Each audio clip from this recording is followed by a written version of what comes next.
템플스테이 20주년을 맞아 각계 유명 인사 16명이 템플스테이 홍보대사로 위촉됐습니다. 조계종 총무원장 원행 스님은 템플스테이가 글로벌 브랜드로 성장하는 데 노력해달라고 주문했습니다. 2022년 균승 제55기 임관 고불식이 충북 영동 호국 남성사에서 봉행했습니다. 김종교구장 선일 스님은 신임 군승장교들에게 호국불교 정신을 강조했습니다. 조계종 교육원이 통합종단 출범 60주년 전문 교육자 세미나를 열었습니다. 장기적인 포교 전략의 필요성이 강조됐습니다. 지난달 7일 별세한 원조 한류스타 고 강수연 배우 49제 막제가 유족과 영화인들의 참여 속에서 서울 조계사에서 엄수됐습니다. 사찰림의 생태적 문화적 중요성이 커지면서 사찰림 특별법이 제도적 대안으로 제시되고 있습니다. 이른바 사찰림 1호 박사로 불리는 장영환 사찰림 연구소 경관사업본부장을 만났습니다.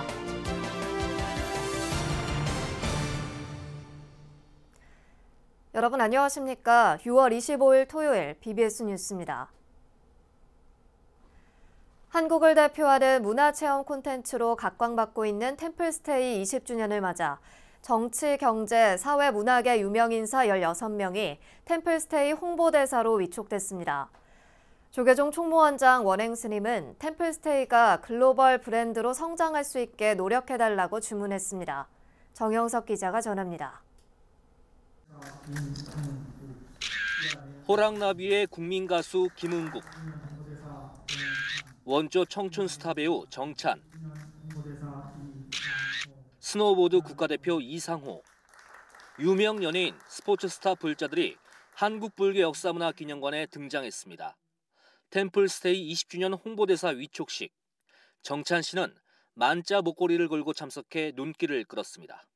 2002년, 벌써 20년이 지났는데 20주년 템플스테이 홍보대사로서 좀 보여질 수 있는 결과를 좀 끌어냈으면 하는 바람입니다. 국회 정각회장을 역임한 오선 중진 주호영 의원과 나종민 전 문화체육관광부 차관, 손창동 한국공무원불자연합회 회장, 정현우 코레일 관광개발 대표이사 등 정관계 인사들도 템플스테이 홍보대사에 이름을 올렸습니다. 정상급 트로트 가수 조항조, 트로트계 라이징 스타 배아연, 개그우먼 라윤경, 뮤지컬 스타르타 주연의 박시환 등 문화, 공연계 스타들도 순금으로 제작된 홍보대사 배지를 달았습니다. 저를 비롯한 홍보대사 모두가 최선의 노력과 정성을 다해 세계 속의 템플스테이로 발전하는 데 보탬이 되겠습니다. 새로 위촉된 템플스테이 홍보대사는 총 16명. 이들은 오는 12월 31일까지 6개월간 템플스테이를 세계에 알리는 활동을 하게 됩니다. 조계종 총무원장 원행 스님은 템플스테이가 글로벌 브랜드로 성장할 수 있게 노력해달라고 주문했습니다. 정치, 경제, 사회, 문학의 리더로서 활발하게 활동하고 계신 홍보대사님들께서는 각자의 소임처에서 템플스테이가 글로벌 브랜드로 거듭날 수 있도록 아낌없는 응원과 격려를 당부드립니다. 템플스테이 운영을 총괄하는 한국불교문화사업단은 올해 20주년을 맞아 다양한 기획사업들을 준비하고 있습니다. 오는 9월엔 각국 대사들을 비롯한 외교 사절단과 외신 기자들을 영축총림 통도사에 초청해 템플스테이를 홍보할 계획입니다. 11월엔 템플스테이의 성과와 의미를 재조명하고 향후 비전을 제시하는 템플스테이 20주년 기념 행사를 진행할 예정입니다. 템플스테이가 지난 20년을 회상하고 향후 10년의 준비를 통해 보다 많은 사람들에게 문화 향유의 기회를 제공하고 글로벌 경쟁력 있는 프로그램으로 도약할 수 있도록 아낌없이 격려와 지원을 부탁드리겠습니다. 불교문화사업단은 템플스테이 20주년을 맞아 양적 성장을 넘어선 나눔의 가치를 담은 템플스테이를 주력 사업으로 대사회적 활동 강화란 불교계 현안 과제를 실현하는 데도 앞장선다는 각오를 다지고 있습니다. BBS 뉴스 정영석입니다. 6.25 전쟁에서 숨진 유엔군 전몰용사와 호국 영령을 기리는 합동위령제가 부산 종교인 평화회의 주최로 봉행됐습니다.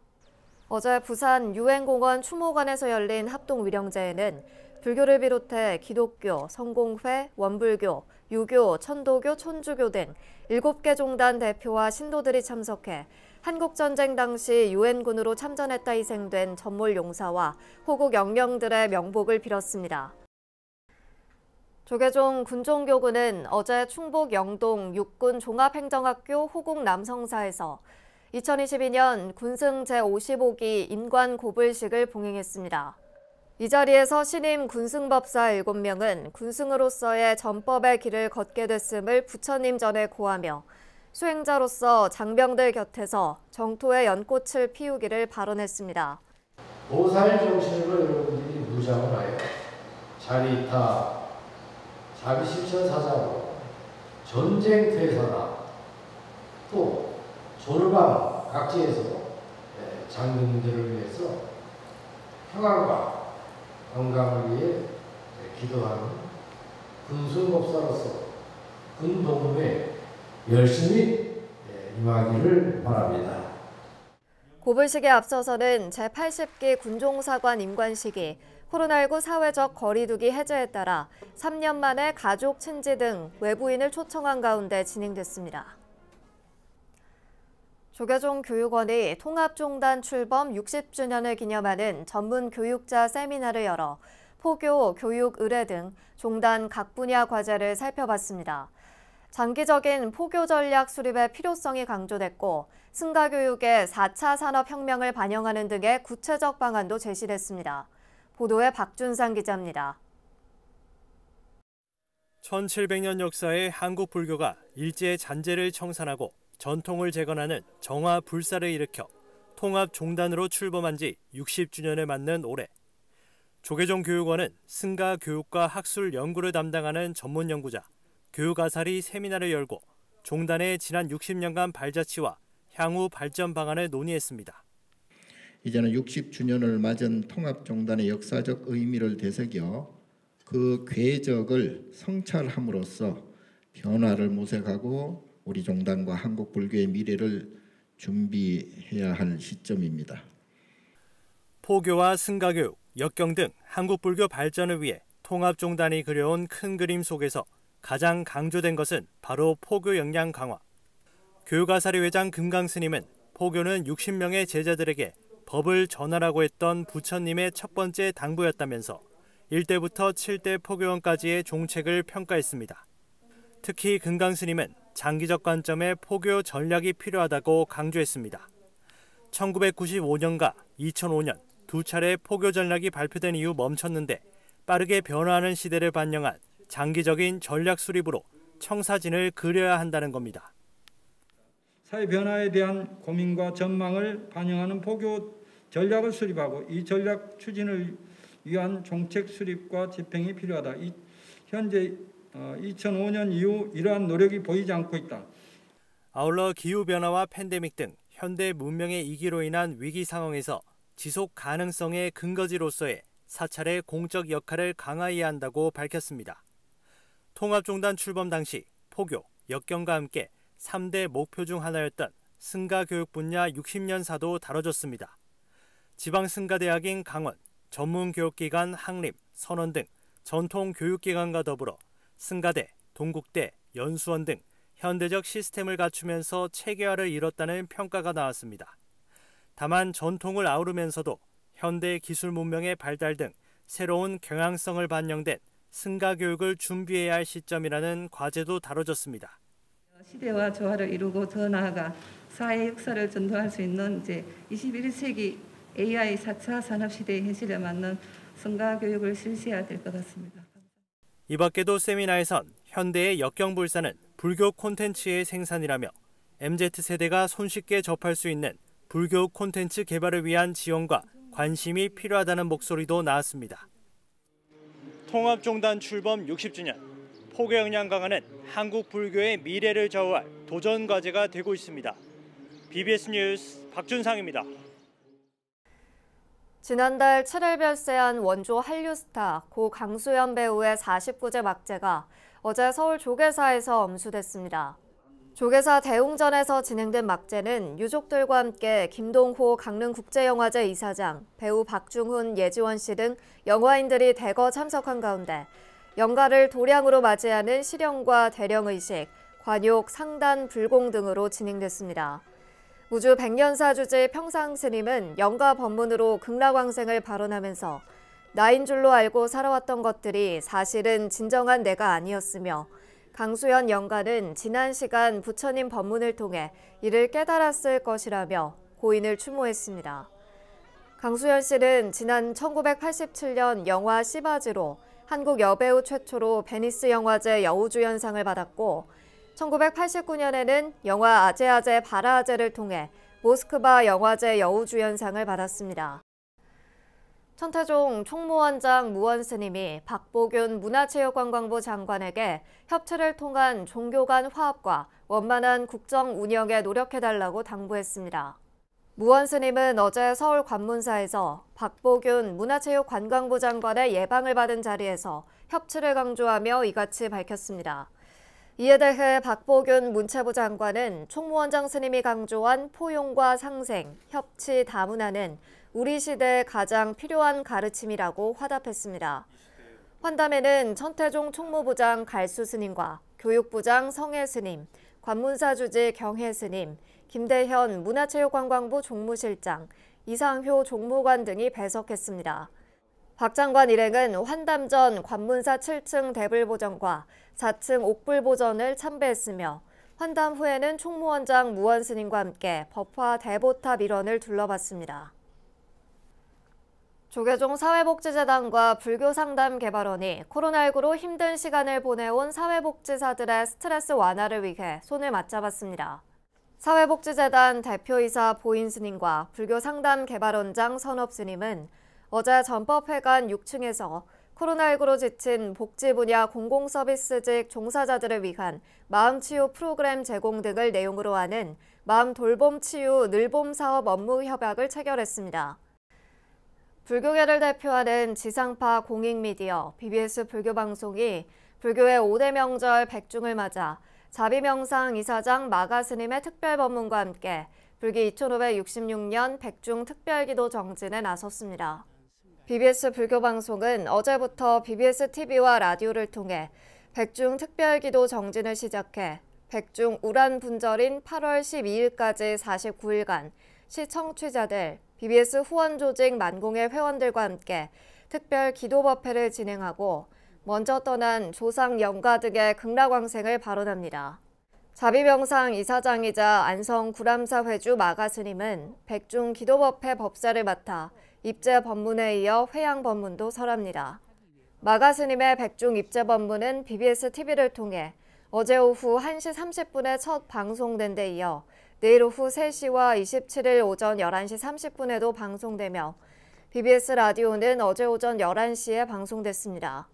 BBS 불교방송의 백중 기도 특별정진은 전국 케이블 TV와 IPTV, 스카이라이프 등 국내 모든 플랫폼을 통해 시청할 수 있고 BBS 홈페이지와 모바일 앱을 통해서도 실시간 시청과 다시 보기가 가능합니다.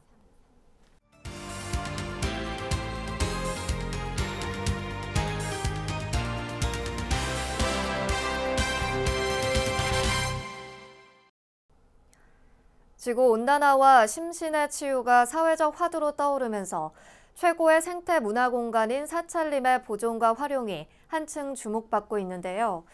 이런 상황에서 사찰림 특별법을 제정해 사찰림의 지속 가능성을 제도적으로 높여야 한다는 주장이 설득력을 얻고 있습니다. 오늘 BBS가 만난 사람에서는 이른바 사찰림 1호 박사로 불리고 있는 장영환 사찰림 연구소 경관사업본부장을 만났습니다. 본부장님 안녕하십니까? 반갑습니다. 네, 오늘은 한국사찰림연구소 장영환 경관사업본부장님을 모셨는데요. 네. 최근에 사찰림에 대한 관심이 높습니다. 왜냐하면은 지구촌의 환경 위기라든지 여러 가지 그 오염 문제 때문에 우리 생명과 자연, 환경의 문제가 굉장히 중요한 과제가 됐어요. 그래서 사찰림, 사찰의 중요한 문화유산, 자연유산인 사찰림에 대한 관심이 높은데 최근에 조계종에서 열린 세미나에서 사찰림 특별법 제정의 필요성을 본부장님이 직접 얘기하신 거죠? 예. 예. 잘 모르지만 제가 감히 좀 예. 그렇게 이야기했었습니다. 그게 지금 현 시점에서 가장 지금 시급한 겁니까?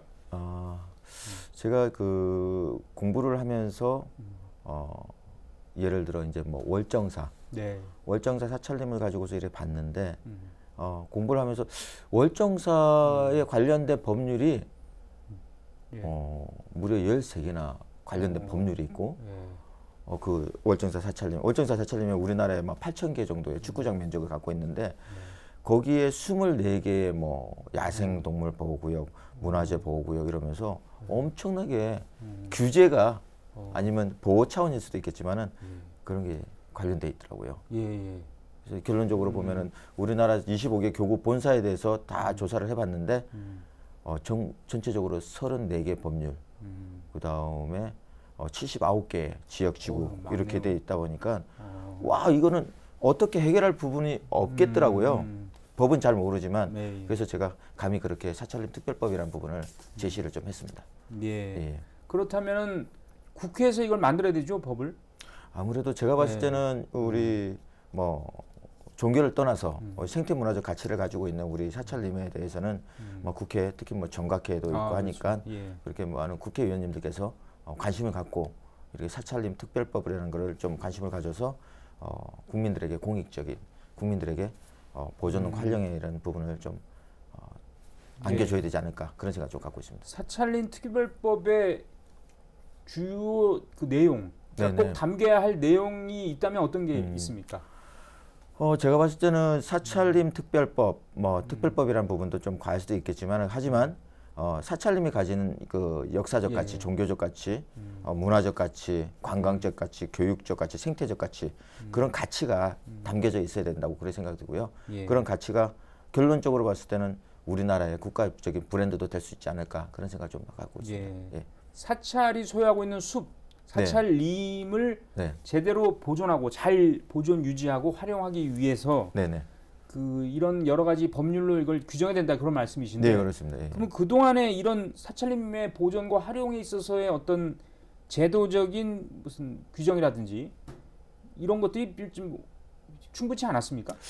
여태까지 봤을 때는 하나의 그냥 보호, 규제, 뭐 관리적인 그런 손을 못 대게끔 사실상 우리가 지금 여기서 가장 핵심 뭐냐면 사찰림이란 뭔가 그냥 우리가 일반적으로 사찰림은 종교림이다 이렇게 생각하지만은 사찰림은 불교적 전법 수행과 사회 공익적 가치를 더해서 사찰이 경내 풍치를 보존할 목적과 그 다음에 자재 조달, 운영비 마련을 위해서 사찰에서 관리 또는 소유하고 있는 살림이다라고 봤을 때 이 사찰림은 실질적으로 우리가 거기서 자재 조달 운영 여태까지 우리가 해왔던 대로 그렇게 좀 가야 되는데 딱 묶여버린 거죠.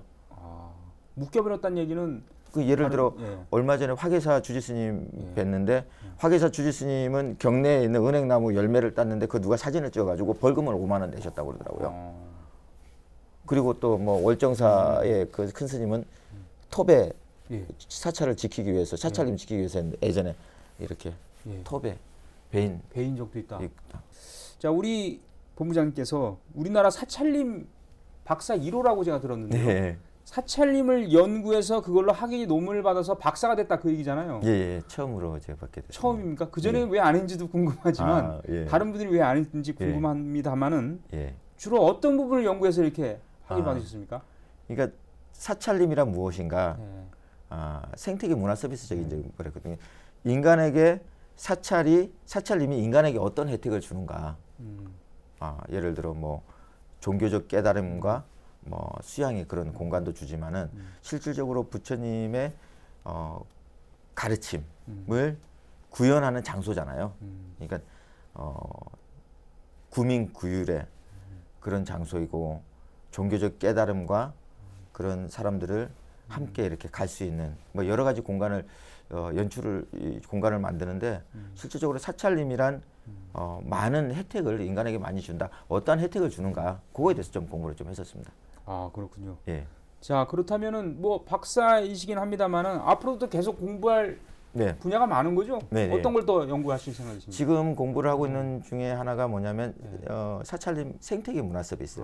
그러니까 우리가 산림청에서는 2020년도에 221조인가 이렇게 산림이 가지는 공익적 가치를 221조라고 그랬는데 그러면 우리 사찰림은 과연 얼마만큼의 경제적 가치 평가가 될 수 있을까? 경제적인.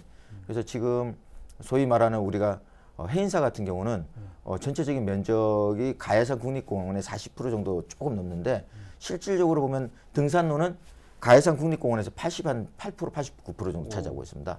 그래서 그런 이제 생태계 문화 서비스. 우리가 따로 등산로를 공사를 돈 들여가지고 안 해도 우리 사찰림은 그런 경관적인 그다음에 명상적인 여러 가지 가치가 있다. 그 가치를 돈으로 했을 때 얼마 정도 될까? 뭐 그런 거를 좀 요즘에 하고 있습니다. 상당히 그 기대가 큽니다.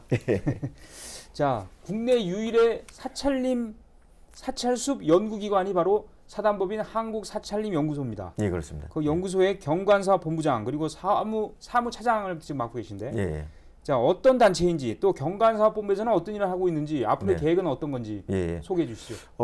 사찰림연구소는 2014년도에 그 종수스님 호법부장 하셨던 종수스님께서 이사장님으로서 이렇게 사찰림에 대한 가치를 좀 이렇게 구현을 해야 되겠다. 그래서 사찰림이 우리 종단이 우리 불교가 살아나야 될 방법, 나아갈 방법은 어디서 찾을까? 그런 이제 사찰림에서 일을 했었던 거죠. 아무튼 종수스님께서 또 특히 이제 그 임학가를 나오셔가지고 특히 이렇게 관심도 있고 하셔가지고 지금도 제가 활동하는 데 있어서는 많은 지원을 많이 해주시고 뭐 이렇게 이렇게 해야 된다, 저렇게 해야 된다 이렇게 해가지고 저한테는 인생의 스승님이시죠. 예. 실질적으로 보면은 뭐 산림청에서도 요즘에 이제 산불 많이 나지 않습니까? 그 산불에 있어서 어떻게 막을 것인가 이래가지고 뭐 대형 스프링클러를 돌린다든가 사찰 주변에 그래서 산불을 막는다든가 그런데 사찰림이 지속적으로 생태문화적 가치를 갖고 있는 사찰림이 우리 국민들에게 어떤 가치를 주고 제공을 하고 우리는 어떤 혜택을 누리고 있는지 그거에 대해서 연구하는 기관이 우리 사찰림연구소라고 볼 수 있습니다. 네, 지금까지 한국사찰림연구소의 장영환 경관사 본부장이었습니다. 오늘 말씀 대단히 고맙습니다. 감사합니다. 이상으로 6월 25일 토요일 BBS 뉴스를 마칩니다. 시청해주신 여러분 고맙습니다.